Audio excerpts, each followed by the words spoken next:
இப்போ இவரோட வலியை கட்டுப்படுத்திருப்பாருன்னு நான் நினைக்கிறேன். இது ரொம்ப ஆயமான காயம். அவ்வளவு சீக்கிரம் இது ஆறாது. ஆனா இந்த விஷயத்தை நான் எப்படியாவது ஆரம்பிக்கணுமே. அம்மா இரு வினாக், யூனிஃபார்ம் ரெடி ஆயிடுச்சு. இதை போட்டுக்கலாம்.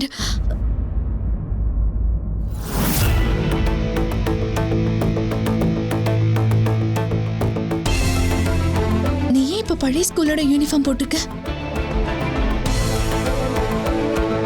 அம்மா, நான் சொன்னப்ப எல்லாருக்கும் தெரிஞ்சிடுச்சு. இனிமே ஸ்கூல்ல எல்லாரும் என்ன கேலி பண்ணுவாங்க. என்னால எப்படி அங்க போக முடியும்? அதனால நான் என்னோட பழைய ஸ்கூலுக்கே போயிடுறேன்.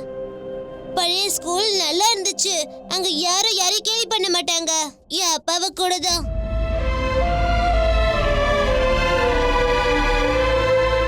அதனால நீங்க என்ன மறுபடியும் என்னோட பழைய ஸ்கூல்ல சேர்த்துடுங்க. நான் அந்த ஸ்கூலுக்கு போக மாட்டேன்.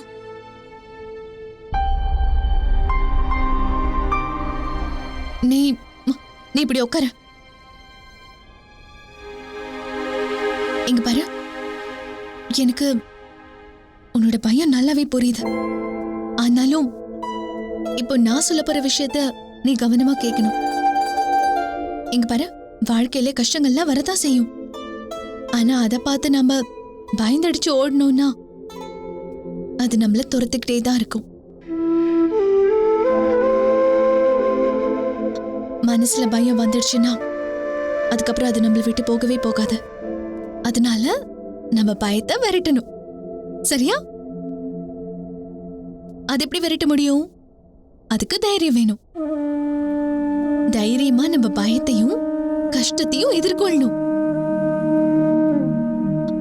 எங்க பாரு, நீ யாரும் உன்னை கேலி பண்ண கூடாதுங்கிறதுக்காக தானே ஸ்கூல்ல போய் சொன்ன. அதோட பின்விளைவு என்னாச்சு? அந்த போய் இன்னைக்கு எந்த அளவுக்கு ஆயிடுச்சு பாத்தியா? அதனால இனிமே நீ எனக்கு உண்மையை தான் பேசணும். எதிர்த்து போராடு. தோத்து போறது ஒன்னும் கெட்ட விஷயம் கிடையாது. ஆனா தோத்துருவோன்னு பயந்து ஓடுறது இருக்கு பாரு, அது ரொம்ப கெட்ட விஷயம். ஆனா அம்மா, உண்மையை பேசுன்னு சொல்றது சுலபம். ஆனா உண்மையை பேசணும்னா தைரியம் வேணும்ல. நான் ஒன்னும் சுலபம்னு சொல்லலையே. எனக்கும் தெரியும் அது ரொம்ப கஷ்டம்தான்.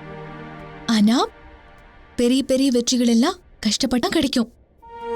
நம்மளோட பயத்திலையும் அவமானத்திலையும் இருக்கும் பொழுது அந்த வெற்றி எப்படி நமக்கு கிடைக்கும்? அதுல இருந்து வெளியே வந்தாதான் கிடைக்கும். இதெல்லாம் ரொம்ப சாதாரண விஷயம் தான். எனக்கு தெரியும் நீ கண்டிப்பா இதுல இருந்து மீளுவ. இதுல உனக்கு எந்த கஷ்டமும் இருக்காது. ஏன்னா உனக்கு உன்னோட அப்பாவும் நானும் துணையா இருக்கோம்ல. அப்புறம் எதுக்காக பயப்படுற? சரி, இன்னைக்கு உன்னோட ஸ்கூலுக்கு நானே வரேன். நிஜமா நீங்க என் ஸ்கூலுக்கு வருவீங்களா? நான் கண்டிப்பா வருவேன். இப்ப ஸ்கூலுக்கு போவல? நீங்க சொல்றது சரிதான் சந்தியா. விநாயக் மட்டும் இல்ல, விநாயக்கோட அப்பாவும் இந்த பயத்தை ஜெயிக்கணும்.